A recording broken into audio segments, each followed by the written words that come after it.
It looks like we hope that these issues around transparency and open data may be, tabled and discussed and part of the agenda for the largest 20 groups of economies in the world. But what does that really mean? Why is that? Presumably you think that that's important, perhaps even transformational. Why do you think that is? Why is it exciting? What's your sense as to how it's useful? Thank you, Martin. And, bueno, pasaré, perdón, a español. Tú espero que pongas. Muy bien. Pues me parece que el tema de la inclusión de los datos abiertos en el G20 y en otros organismos internacionales es algo que va a apoyar mucho al movimiento a nivel nacional de cada uno de los países.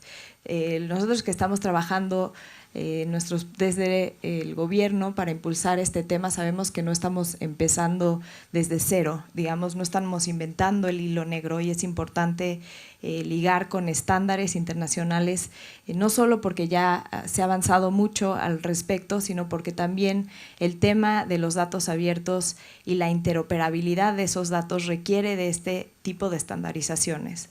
Eso por un lado, y por otra parte el extender los principios no solamente que pudieran ser aplicados a contextos y realidades de países como los que son y los que surgieron del Open Data Charter del G8, sino que se pudieran expandir a contextos de otro tipo de economías, es muy importante en cuanto a considerar los retos, las diferentes oportunidades que existen en contextos globales.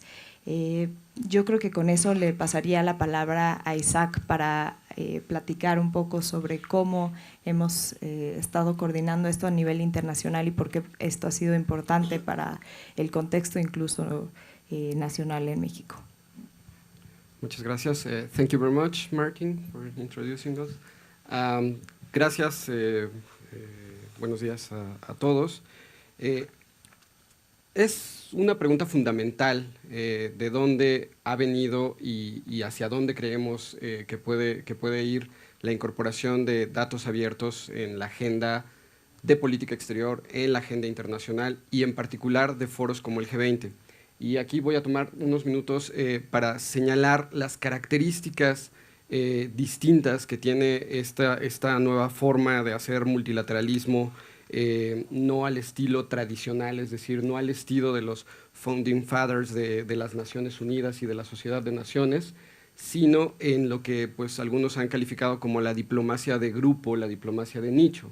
Y aquí sería importante, creo que es útil saber que el G20 se inscribe justamente en esta manera de hacer relaciones internacionales, de llevar a cabo gestiones en el ámbito multilateral de una manera más flexible.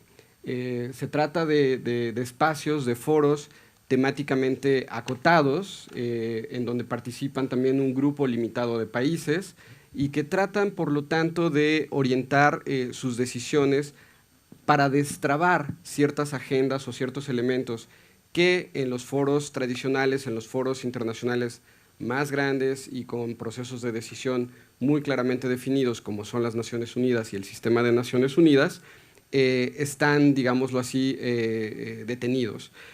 Por eso creo que el espacio de la flexibilidad que otorga la diplomacia de grupo y en particular el G20, que si bien surge con un ánimo particular para generar soluciones a las crisis económicas e incrementar el crecimiento en ciertos países, genera también una oportunidad para ir desarrollando, si bien no reglas internacionales, tratados internacionales, algo que los especialistas han denominado soft law, es decir, un derecho suave, que de algún modo, basado en la incorporación de ciertos principios, de ciertas guías, de ciertos elementos que den oriente a los países sobre un determinado tema, una vez reproducidos por un grupo de países que a su vez puedan de algún modo incidir en que estos principios sean de manera suave, no obligatoria,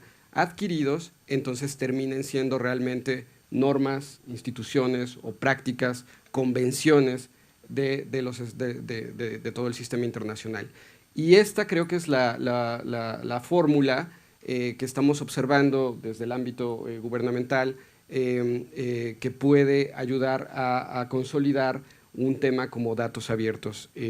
Si me lo permiten, comentaré que en el marco del Grupo Anticorrupción de G20, en coordinación justamente con la Oficina de Presidencia, la Secretaría de Relaciones Exteriores propiamente presentó una serie de temas para el Plan de Acción 2015-2016 de este Grupo Anticorrupción dentro del canal de Sherpas, es decir, del ámbito más político, digámoslo así, del G20, 3 temas para ser considerados en la agenda prioritaria de trabajo de los próximos 2 años. El programa de trabajo es de 2 años, concluye al final de este año el programa que tenemos ahora y por lo tanto en la exploración de los temas, los 3 asuntos que México puso sobre la mesa fue datos abiertos, transparencia focalizada, un poco orientando, digamos, a la necesidad de ir también generando indicadores sobre la transparencia en el ámbito internacional, y por último el combate y la prevención de la corrupción desde las aduanas, que se considera, pues digamos, como el primer frente del ámbito donde se generan los espacios de corrupción. De estos 3 temas han sido considerados justamente en el draft que tenemos ahora ya, en el borrador que tenemos ahora de plan de acción, el de datos abiertos dentro del ámbito de la transparencia del sector público y la transparencia también o la prevención y el combate a la corrupción desde las aduanas.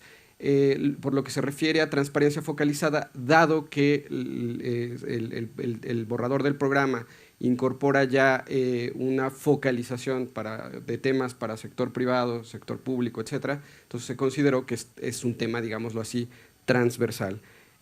Falta, digamos, que se adopte formalmente este programa, pero creemos que vamos por muy buen camino. Hay una serie de países que están apoyando esta incorporación del tema de datos abiertos como un tema fundamental, aunque también hay que reconocerlo en el ámbito de las negociaciones internacionales y de un grupo heterogéneo de países como el G20, hay ciertas inercias y ciertas situaciones que quizá se tendrán que solventar, pero creemos que va por muy buen camino. Yo lo dejaría aquí, creo que de algún modo pone un panorama sobre dónde está el tema hoy y por qué incorporarlo en el G20. Gracias. Thank you, Siuzak. So, before passing it over to Alison to talk a little bit about the G8 Open Data Charter and the international principles, I mean, just for food for thought for the audience, I mean, I wonder if there's 2 things coming from what Isaac and Anya were saying. One of them is, how do we build, and we were talking about it this morning, how do we build a norm of open data, which is a question that John was answering to. And it's the same for anti-corruption. How do we ensure that, governments aren't simply open because of good leadership and that it can continue from administration to administration, right? So how do we build a norm? And one way of doing that is countries getting together and effectively affirming, yes, we together believe this is important. And at the end of the day, a lot of this is still about the domestic agendas of the governments. It's domestic open data. So on one hand, I'm so interested in people's views when we talk about comments, how helpful you think that is. On the other hand, it strikes me that we live in a global world and open data has a lot to help. I mean, it's not the key to solve all problems, but it has a lot to help and it can contribute to solving some of these global issues, whether the issue is climate change and open data around, I mean, this isn't what's on the table, just to give an example, climate change and open data around carbon emissions, or whether it's, as I was discussing this morning, open data around beneficial ownership of beneficial owners, real owners of shell companies, which is something that the G20 is discussing. So some of these issues where the concerns about transparency and open data is really international and cuts across countries. So maybe that's something we can come to talk about with Eduardo and others. But without further ado, I think Alison Keen to hear from you. You've been involved in the G8 Open Data Charter, so some thoughts around that, both around its genesis and around what's happened to date. And then you're involved in this International Open Data Charter, which is part of the Open Data Working Group of the Open Government Partnership. If you could tell us a bit more about this, and also what's in it. What is it? Right. Exactly. No, I'd be very happy to.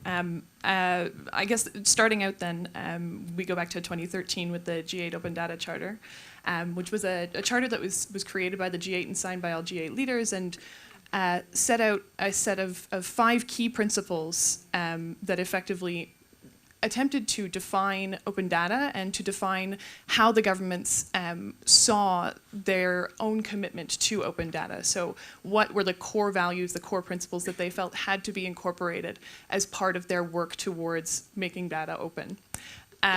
For Canada, it was a very important step, and we released our G8 action plan, our G8 Open Data Action Plan. It's been very significant, but almost immediately after the creation of the G8 Charter, we started to hear from other governments that were interested in participating in a principles exercise, but that didn't feel that they could be included, naturally within the G8 Open Data Charter. So I'm thinking particularly of subnational governments in Canada. We heard from provinces and territories who said, we also wish that we had a principles document that was for us, but just adopting the G8 Charter as is didn't seem to be something that was what they were looking for. People were looking for a more international kind of document, a broader document that really got to the heart of open data issues. So what we have done, Canada is the co-chair of the OGP, Open Data Working Group, along with our lovely colleagues from the OECD. We're the co-leads on a work stream under the working group that focuses on principles. And we saw an opportunity to kind of build upon the work that had been done at the G8 and to bring it into a more international context. So building from the text of the G8 Charter and the technical annex, we've started to develop an international open data charter. And we've created a draft international open data charter that we hope would be broader and more adoptable by countries around the world. We're still very much in the process, obviously, and we're trying to make sure that we do consultations as broadly as possible. When we started out immediately, we kind of thought of this as being an OGP exercise, and we instantly recognized that what we would really like is to be able to have a common charter of principles that would be adoptable by nations around the world, whether or not they're within the OGP or whether or not they're within the G8 or the G20 or what have you. So we have developed this draft of the International Open Data Charter, and we've kind of started to move it out to our broader circles. So we started out just in the kind of steering committee of our working group, and we've started getting comments from the working group members more generally, and we're hoping to start now to do some broader consultations with other countries who are perhaps outside of our working group or even outside of the OGP to try to understand what principles and what values have to be added into the G8 Charter or have to be modified from the G8 Charter in order to make it a truly international charter. To give you an idea of some of the changes, some of the additions that have been made so far, we've had an increased focus on social development as opposed to strictly economic development. Obviously, economic development is an enormous priority for G8 nations, but particularly for the Global South, open data has an enormous potential to provide social development as well, to provide improved social outcomes, improved social programming from governments. And so we've tried to incorporate that more into the International Open Data Charter draft. We've also talked more about empowering individual citizens and not only private sector corporations or not only governments through the use of open data. So looking at the concept that individual citizens can take open data and can even push for open data, and how governments can support them in doing that, either within their own country or internationally. And we've also really tried to focus on the ways in which unlocking open data can really provide support to marginalized groups that wouldn't otherwise have access to this kind of information or this data and wouldn't otherwise have access to resources that can be built upon it. So I think what we're really trying to do through this process is to develop something that would be almost like an open charter, that it would incorporate a lot of feedback from a lot of different countries and would allow for broad international adoption. And we're going to kind of continue with the process and hopefully have a lot more feedback in from other countries as well. Thanks, Alison. I think just before going to Eduardo, can I just push you on the first piece that you were talking about? So you were talking about the demand, right? So I'm guessing there must be a number of open data activists in the room today. And I mean, traditionally, the way you do it, if you're an activist working on open data, is you just do it. you get involved in one way or another. And I could imagine some sort of skeptical tone saying, well, why the principles? What does it help? What does it do for me? But what's interesting is when you started, there was clearly a demand for this, a demand from government, from others, from local government. So what is that? In practice, why are these principles useful? I think that's a very good question, because obviously governments don't require an international charter in order to be able to implement data. You can just do it. It's always possible. But what we've found is that for whatever reason, governments really want to be able to commit internationally to what it is that they're going to do. So this has two kind of different levels to it, I think. First, it's government kind of allowing themselves to be held accountable by the international community, and it provides an excellent tool for individuals and for civil society to kind of go back and point to this charter and say, you promised you would make data open by default. You promised you would have it in open formats. And if that hasn't happened yet, it's a way to basically go back and say to the government, this is what you said, and you're not living up to your own commitments. And I think that's why there's some demand from the civil society side, but also demand from governments, because they want to be able to kind of stabilize open data as a movement. So when you sign on to an international charter, if there's a change in government, if there's changes in policies, that international charter still exists, and you can still be held to that. So it's a way to really make it a more sustainable movement. I think the other element of it is that domestic open data movements are very, very important, and particularly as you were speaking about earlier on your panel, there's a really significant opportunity for legislatures to create new laws that create new policies that change the way that government does business. But when it comes to open data and open government more broadly, there's an enormous cultural change that needs to happen too. For a legislature to create a piece of legislation within a department, if you're a working level employee, maybe you're not super aware of how open data works or why it's important or why you ought to be thinking about it in every aspect of your work. And that's why the principles are important, because it's a government recognizing that not only are they going to follow the rules of open data or whatever regulations they create for themselves, but they're going to follow the core values of open data. They are going to be open by default. And the way of working within the government is going to transform from, well, why should we be open, to, is there any good reason why this shouldn't be open? Because if not, bring the data out. Great points. Thank you so much, Alison. So, Eduardo, there's a lot of sort of rich stuff for you there to engage in. Transparency International has for a long time been active in setting international standards, principles. I mean, I could name five or six of these. And what's also interesting is that your organization is one of the few organizations, to be fair, on the civil society side that also directly engages in the G20. So very keen for your thoughts on both those angles, both, international principles, why, how is it helpful, and specifically on the G20, which goes back to Isaac and Anya's points. Obviously, the organization feels that it's an important area to engage in. Why is that, and how? Thank you, Martin. Para quienes no conozcan el trabajo de Transparencia Internacional, solamente me gustaría describir lo siguiente, que es una federación de organismos locales que tiene un secretariado en Berlín.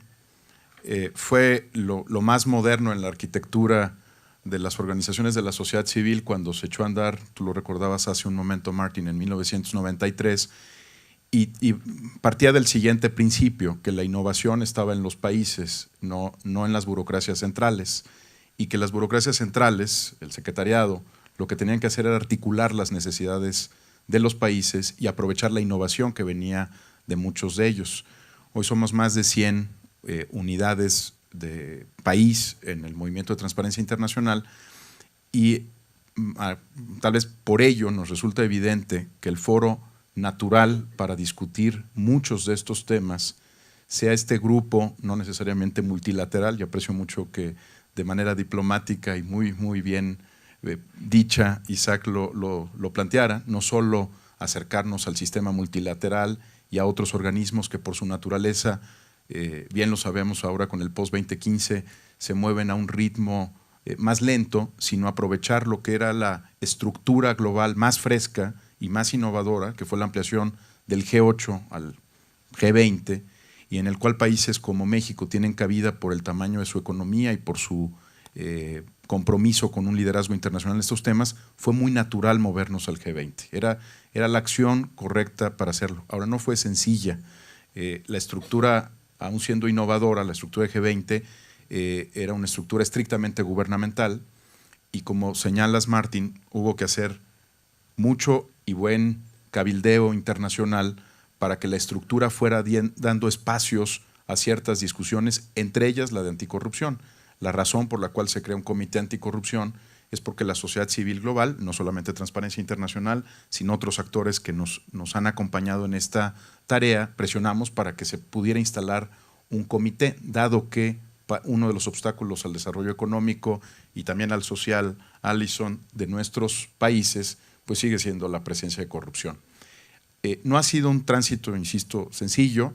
Creo que avanzamos mucho, y pocos lo saben, en Los Cabos, cuando finalmente aceptamos que en un órgano paralelo, el B20, el órgano de negocios de este grupo de países, permitiera la intervención directa de la sociedad civil. Y si ustedes revisan la estadística del número de delegados de sociedad civil en las reuniones del G20, ha sido la reunión de Los Cabos la reunión que más permitió un diálogo abierto y franco con organizaciones civiles de todo el mundo. En esa reunión se sentaron las bases para lo que ahora se llama C20, que se echó a andar de manera algo paradójica en Rusia. Es todavía una paradoja que habrá que resolver, que fue en Rusia que se pudo alcanzar el consenso para tener un grupo especial de sociedad civil acompañando los trabajos del G20, y ahora se encuentra en una situación un poco más complicada porque el número de delegados y representantes de sociedad civil alrededor de la presidencia de Australia se ha reducido muy significativamente, pese a tener el impulso de países como México en el tema de apertura a nuevos actores o stakeholders de este tema.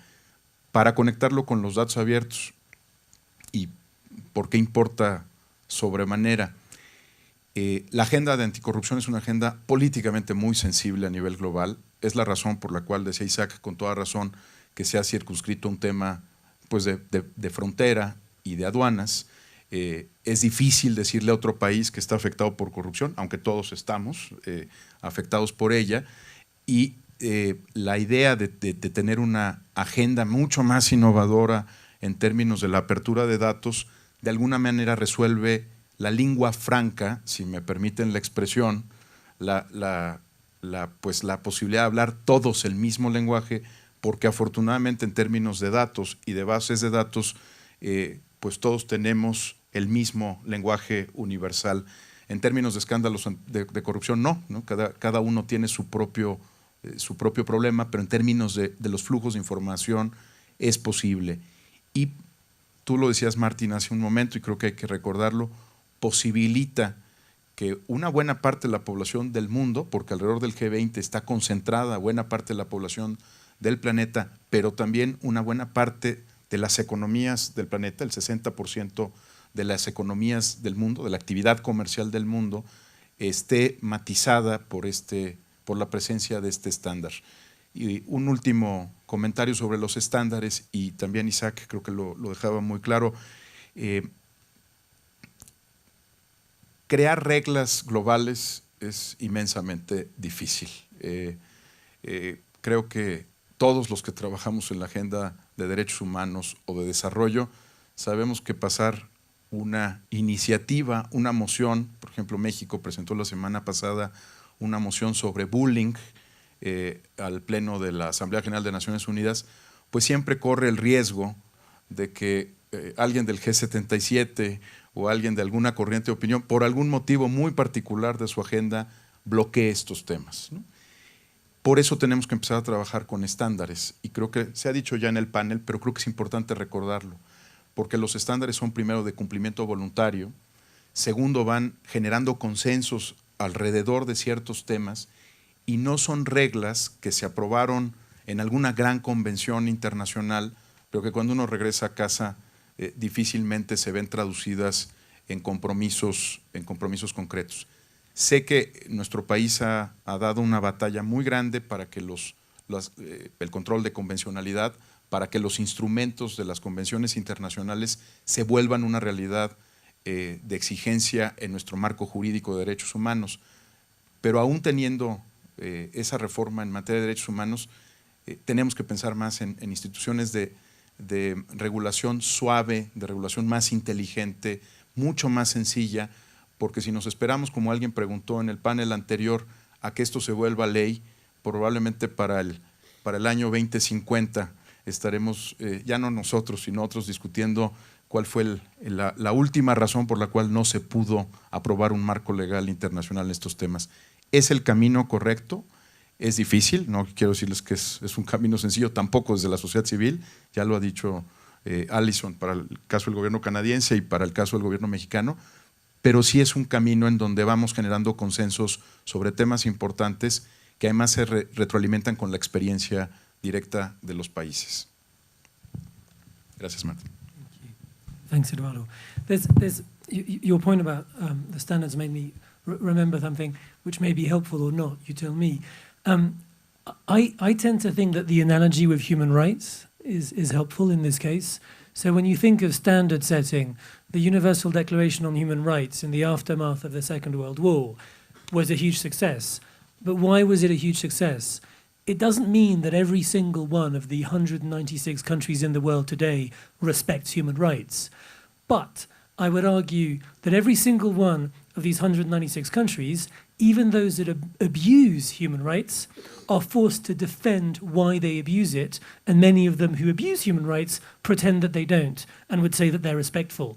So effectively, the human rights movement in the 20th century was really successful at building the norm of human rights. The norm is you should respect human rights. If you don't, you pretend that you do, or you find a way around it, but you don't just blatantly go out there and kill people wantonly saying that that's just a great thing. And I think that's what's interesting in terms of what we were talking about, the norm building, the openness, the open by default, to get to a point not where every single government in the world is open, but where for every single government in the world, the default is openness, and those that aren't open need to defend why they're not. And I think that's that, you know, if that's helpful. Before we open to the, I'm keen to have questions from the audience. I just want to come back to Anya and Isaac. There's a point that was hinted at, that was made by Alison and by Eduardo, around governments liking to commit internationally to what they should do. And it's an obvious question for you. The Mexican government is now the lead chair, recently the lead chair of the Open Government Partnership, which you play a key role in. And one of the tenets of the Open Government Partnership is this notion of race to the top and countries effectively competing against one another to do better. So just curious from your thoughts in terms of, for you, the repercussions for your work in Mexico, how you see the dynamic between these international commitments around the G20 and then what happens on the ground in Mexico. Muchas gracias, Martín. Pues yo hablaré de la parte del esfuerzo que nosotros impulsamos a través de, como mencionaban, con la Alianza para el Gobierno Abierto, al mismo tiempo que los datos abiertos, que es un componente esencial dentro de esta alianza. Colaborar en la esfera internacional para nosotros significa no solamente escalar de prioridad a nivel nacional estas temáticas, sino también intercambiar experiencias. Creo que en ese sentido ha habido mucho avance y casos de éxito que son interesantes en diferentes países, en diferentes contextos, que generar estas redes de intercambio de aprendizaje es muy importante para avanzar y para poder contextualizarlos después a un ambiente nacional. En ese sentido, tanto como dentro de la Alianza para el Gobierno Abierto, estamos trabajando, de hecho, muy de la mano con Martín Omidyar. Hay un área de la Alianza para el Gobierno Abierto que es de intercambio de conocimiento, de apoyo. No sé cómo es la traducción exactamente al español, el peer support learning, peer learning and support. Pero en ese sentido estamos creando una red de innovadores, de agentes de cambio que recogen experiencias de líderes que en sus diferentes trincheras, tanto de gobierno como sociedad civil, están impulsando proyectos de éxito, tanto a través de principios de gobierno abierto, pero también en ejercicios exitosos de iniciativas de datos abiertos. Entonces, creo que esa es la cuestión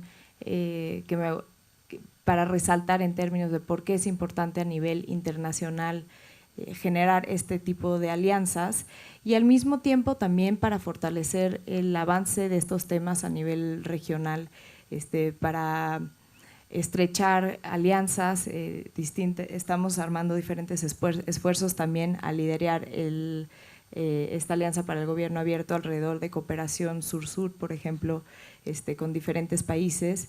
Entonces, pues es algo donde, si bien es nuevo y estamos aprendiendo, ya han habido éxitos a nivel internacional y es importante compartir y aprender en conjunto sobre cómo impulsarlos y profundizar mucho más sobre esto para poder detonar mayor impacto, tanto social y económico en el caso de los datos abiertos. Thank you for the question, Martin. Creo que es esencial en este punto hablar del concepto congruencia, la congruencia entre la dinámica interna y la política exterior, es decir, la expresión de las posiciones, de las decisiones del Estado hacia afuera. Y creo que aquí es donde podemos poner sobre la mesa que en los últimos años, en las últimas décadas, se ha venido madurando la idea de que justamente conviene tener una política exterior, una expresión, digamos, del Estado hacia afuera, que sea congruente y que además sea agregada, no aislada de la sociedad. Una política exterior que recoge justamente dinámicas que se van dando a nivel interno en conjunto con una evolución de la participación de la sociedad civil, etcétera, pues es una expresión de una política exterior mucho más sólida. Creo también fundamental, hablando de la parte justamente de política exterior, internacional, y no tanto como ya los esfuerzos que ha mencionado muy puntualmente Ania, señalar que para México representa también un tema de congruencia, el hablar de datos abiertos, en virtud de que el grupo anticorrupción del G20, como muy bien lo señalaba Eduardo, surge también para tratar de apoyar o fortalecer los grandes consensos desde el ámbito tradicional, es decir, surge con el ánimo de fortalecer y generar más ratificaciones, etcétera, de la Convención de las Naciones Unidas contra la Corrupción. Bajo esta perspectiva, creo que es oportuno señalar que México viene privilegiando no nada más el combate a la corrupción y la sanción, digámoslo así, todo el proceso jurídico cuando se detecta un acto de corrupción, entonces sancionarlo, etcétera, sino también privilegiando en las mesas de negociación internacional sobre estos temas la esfera de la prevención. Y es aquí, bajo la perspectiva de prevención, donde se incorpora claramente datos abiertos como un incentivo para generar una cultura anticorrupción, como un incentivo para generar una cultura de integridad. Y es así que creemos que vale la pena fortalecer todo lo que se vincula, digámoslo así, con la prevención y no solo el combate a la corrupción. Esto se está haciendo desde G20, pero lo mismo en todos los foros internacionales y convenciones de las que México es parte, por ejemplo, la Convención de Mérida, la Convención de Naciones Unidas contra la Corrupción, la Convención Interamericana, el Grupo de Cohecho y la Convención propiamente que se refiere al cohecho de la OCDE, e incluso foros que van surgiendo en materia anticorrupción en espacios como la CELAC, la Comunidad de Estados Latinoamericanos y Caribeños, o APEC. Y aquí el punto de congruencia para México es difundir no nada más la necesidad de combatir, sino de generar ese espacio de prevención y de cultura de anticorrupción. Y ahí es donde creo que queda claramente incorporado el tema de datos abiertos en la posición nacional, tratando además de generar la conciencia que hoy México tiene, pero en todo lo que muy bien Alison denominaba el sur global, ¿no? de Global South, en el sentido que es una agenda que, si bien hace algunos años se consideraba, no, transparencia, datos abiertos, es una agenda que corresponde a los países que no son los países en desarrollo, y hoy hay una conciencia cada vez mayor de que es una agenda que nos conviene, que genera incentivos para los negocios, para el crecimiento, para el desarrollo, etcétera. Gracias. Thank you. Thanks very much, Isaac. I want to open it up to the audience now for a few questions. And so a couple of thoughts to maybe seed discussion. I think the point about congruence is a really key one. And it's very political at the same time, which is that the beauty of our work around open data is it can apply to everything. You're interested in environmental issues because there's a chemical plant down the road that's putting toxic waste into your food's water. You want information about it, right? You're interested around budget issues because, you know, again, if it's your kid, because your kid is ill and you need to have information around healthcare budgets, you know, there's another transparency issue. So getting to the point where we can have congruence and where we can have a transparency agenda that cuts throughout all these different spheres of public life, I think is a really, you know, huge ambitious goals for us to have. So questions, I see we have a mic and the gentleman right at the back of the room. Thank you. Pierre Bellin from OpenStreetMap. I like this word, Global South. I am more involved in economic development and disaster management. And for the Ebola, when you arrive in a country like that, like Guinea, Liberia, and Sierra Leone, you don't have information rapidly, open data information about place names, about administrative limits, things like that. I think we have to go, not think only about transparency, about open data. We need to build systems with the Global South to be able to act more rapidly, especially when there are disasters. I would like to know from you what could be done with that. That's a great question. Thank you. I think what we'll do, if there's appetite, is we'll take 2 or 3 questions and then come back to the panel. Any other questions from the audience? Not at this point? Yes, 2 here. The lady in the front row just here, and then the gentleman at the back.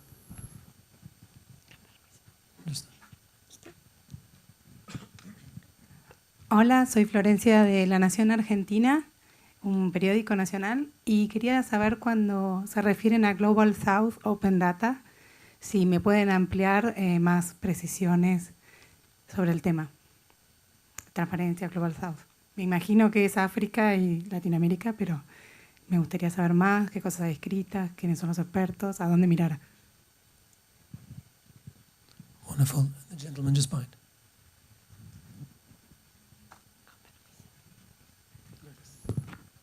Buenos días, Marco Antonio Guzmán. La pregunta va dirigida a aspectos de la diplomacia. El tema de datos abiertos, creo, pasa por este ámbito de la diplomacia y es un tanto en el ámbito de la confrontación que hay hubo contra el mutualismo después de los ataques de Nueva York.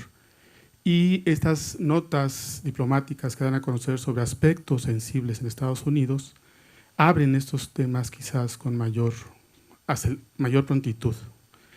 Se requiere, creo yo, para estos ámbitos una diplomacia fuerte para llevar a los distintos foros estos temas, pero también lo suficientemente sensible como para atender las necesidades de los ciudadanos de los diferentes países que están con estas inquietudes. Entonces, la pregunta en particular sería, ¿tenemos una diplomacia que tenga esa fortaleza y a la vez sensibilidad para empujar estos temas en distintos foros multilaterales? Gracias. Wonderful, thanks very much. And then one last question from José Alonso, just in the middle to my right.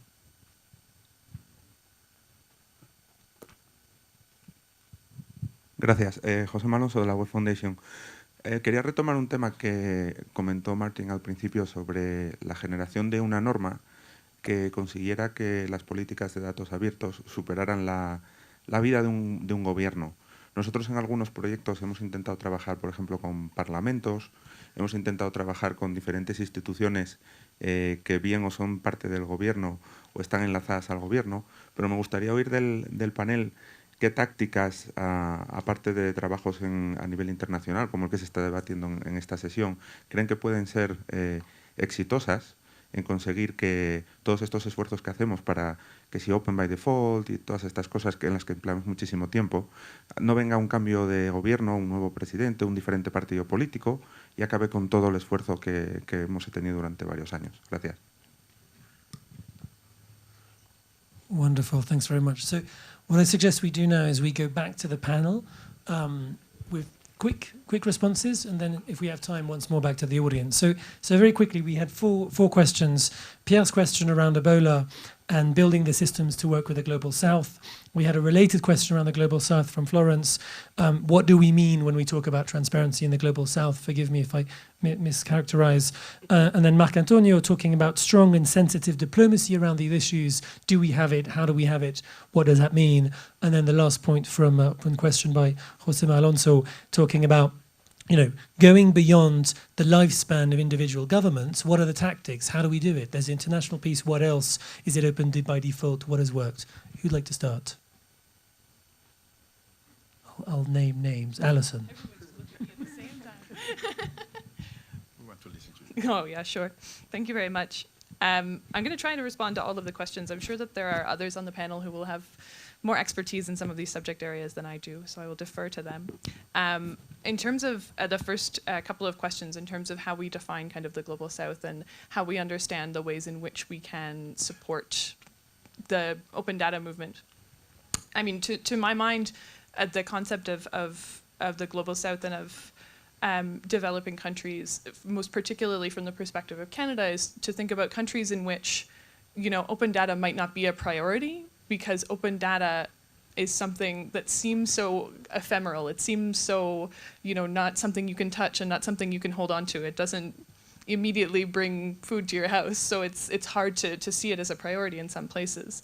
And we think that that's precisely why the kind of principles of open data and pushing forward open data by default is so essential, particularly for the Global South. When you hear about the experiences of someone like Pierre, who is dealing in Sierra Leone, where you're trying to set up information, understanding about rapidly spreading diseases like Ebola, but you don't have this data and infrastructure that already exists.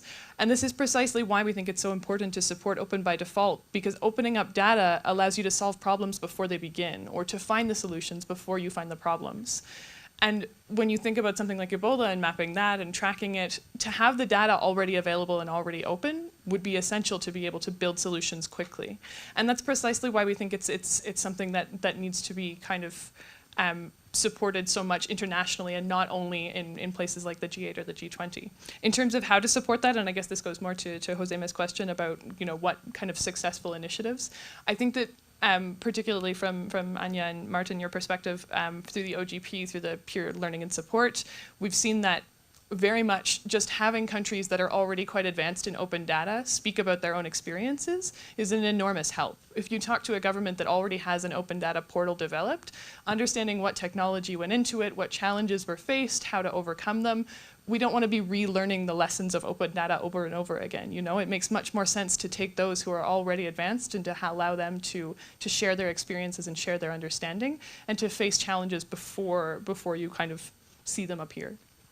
And the other question was on using diplomacy for kind of confronting the issue of open data.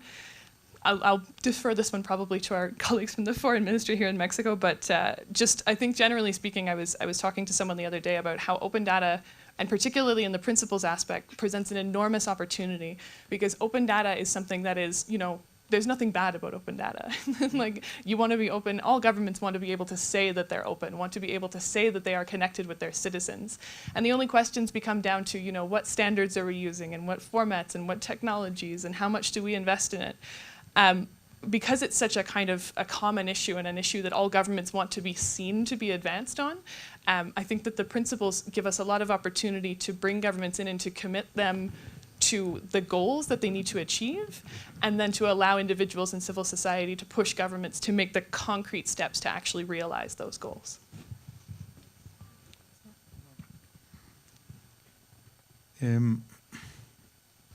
Como no soy diplomático, no sé qué es el sur global, pero me voy a referir al tema de fondo que está alrededor del sur global. En el tema de acceso a la información pública, los punteros en el planeta Tierra, los países nórdicos, arrancaron hace 120 años. En el tema de datos abiertos, estamos arrancando parejo todos los países del mundo.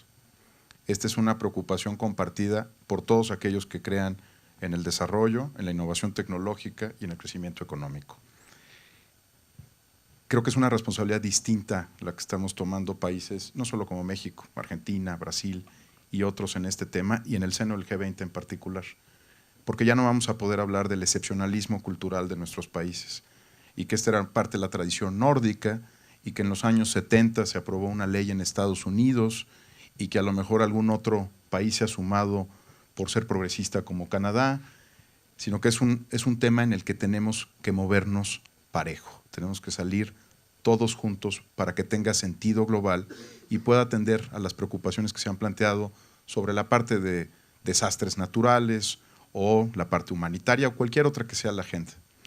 Creo que esa es una enorme diferencia. No sé si se llame sur global, pero tengo muy claro que en esta, México, como otros países del G20, tenemos que arrancar parejo.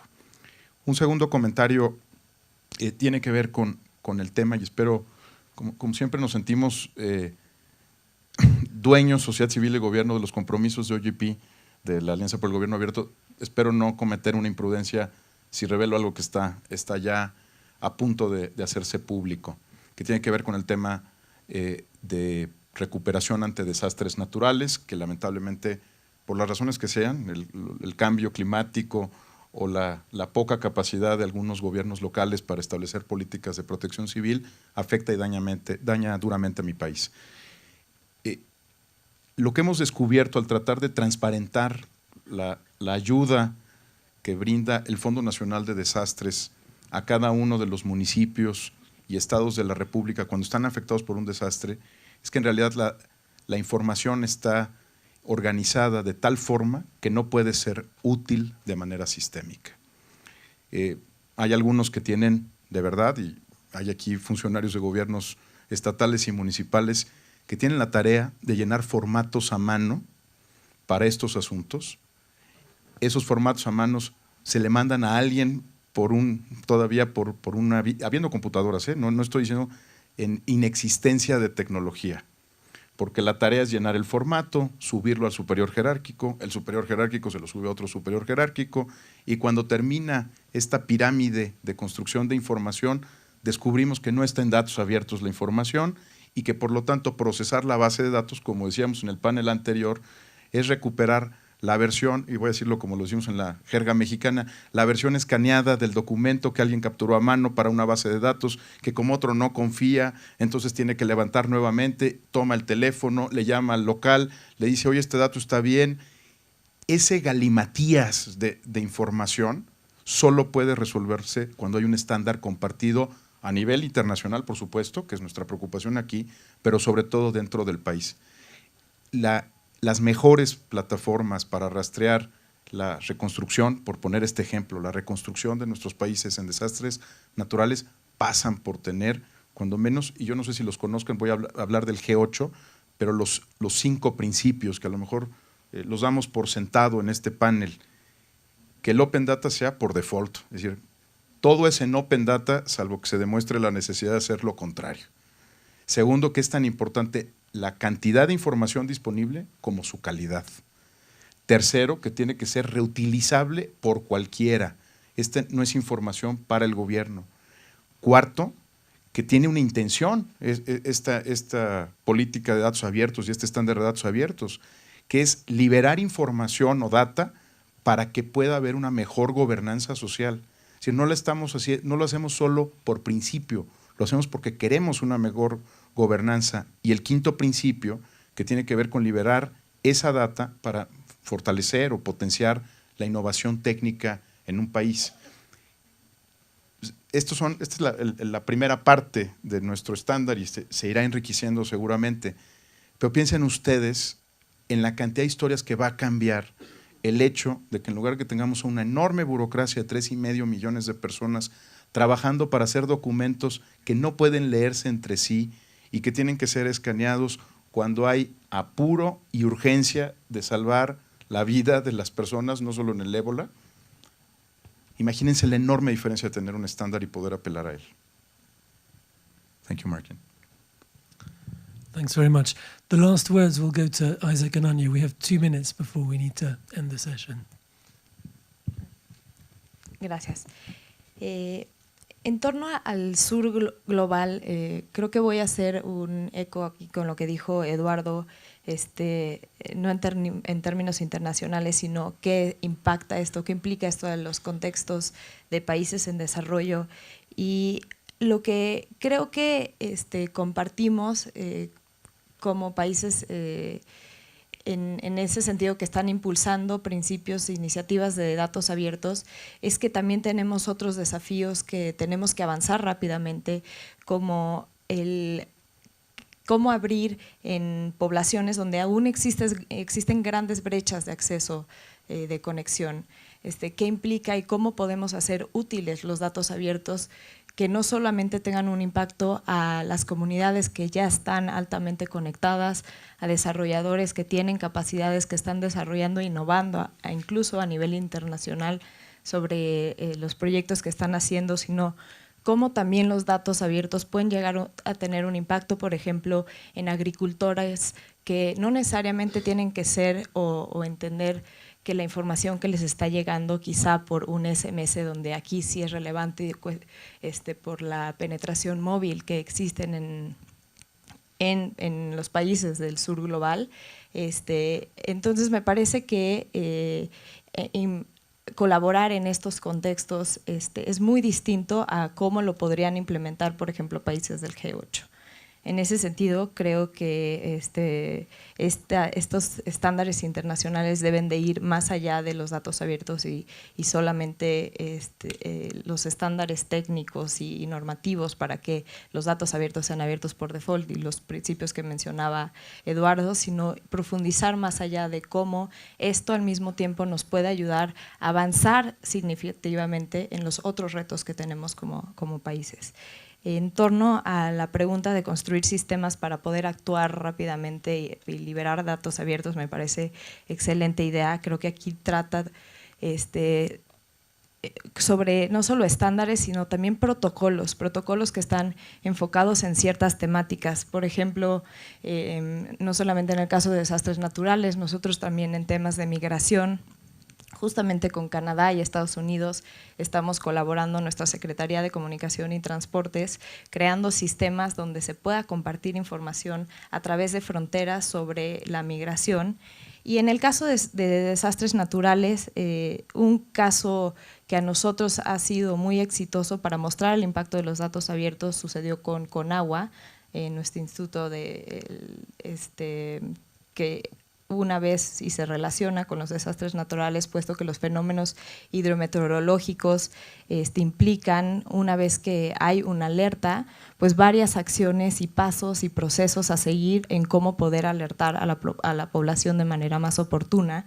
Esto anteriormente lo hacían a mano, efectivamente. Nosotros colaboramos con la Conagua para crearles un sistema que con campos muy sencillos y algoritmos que calculaban las trayectorias de los ciclones pudieran, en algo que antes les tardaba más de 30 minutos hacer, hoy les toma menos de 3 segundos.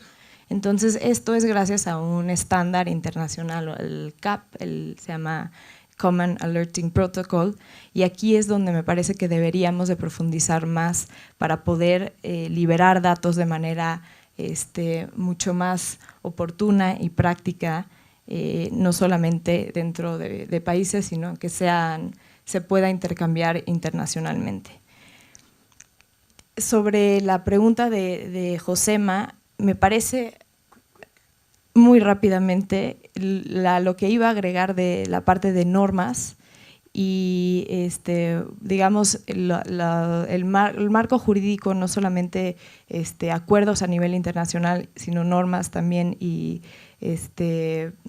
pues marcos legales a nivel nacional sí son importantes, pero aquí me parece que hay una pieza clave que es la colaboración con sociedad civil y el empuje que las comunidades desde fuera hagan para mantener estos movimientos que puedan trascender administraciones.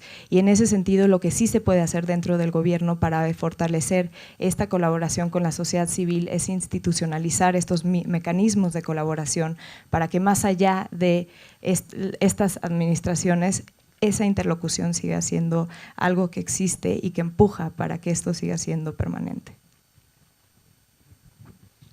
I'm afraid, Isaac, you have 30 seconds to help us wrap up in an amazing way. Okay. Primero, sobre el sur global, no tengo pues más que refrendar lo que han señalado. Efectivamente, el concepto surge de las discusiones o digamos los debates alrededor de la gobernanza y cómo hoy países que no necesariamente son países desarrollados, es decir, que somos países en vías de desarrollo, tienen oportunidad de incidir en la arquitectura internacional y en ir modificando y generando normas para, digamos, la gobernanza internacional. Sobre la brecha tecnológica, efectivamente es un punto que está sobre la mesa en el momento en el que se discuten estos temas, sobre todo al nivel en el que lleguemos a, hoy se está tratando de generar un compromiso internacional, pero al momento en el que lleguemos a los protocolos y la instrumentación de esto, evidentemente su instrumentación cambiará conforme, o bueno, seguramente será distinta conforme el contexto del país del que estemos hablando. Sobre la pregunta alrededor de los leaks famosos, ¿no? Es decir, estas filtraciones, etcétera, creo que está más allá propiamente de lo que de los propósitos de los datos abiertos. Si bien hay que reconocer que cuando hablamos de datos abiertos, cuando hablamos de transparencia en el ámbito de la política exterior y de los asuntos internacionales, tiene una dimensión política fundamental. Y esto también tenemos que reconocerlo, encuentra hoy un límite y hay una discusión internacional que todos conocemos, en donde está la frontera de lo que se denomina seguridad nacional para algunos y de lo que se denomina transparencia y acceso a la información y datos abiertos para otros. Y eso es algo que está pues justamente ahí en la mesa de discusión y hay que reconocerlo. Gracias. Thank you so much. Thank you so much to all of the panel, to the audience. I thought we had a great conversation. Very quickly from me, I think these points are crucial. Open data is a very, very young movement. If we get to define what open data means in the right way, in a way everyone understands it, then we're halfway to where we want to be. And it's really key that we know that we're talking about the same thing when we're talking about open data. So thank you. Thanks, everyone. Thank you.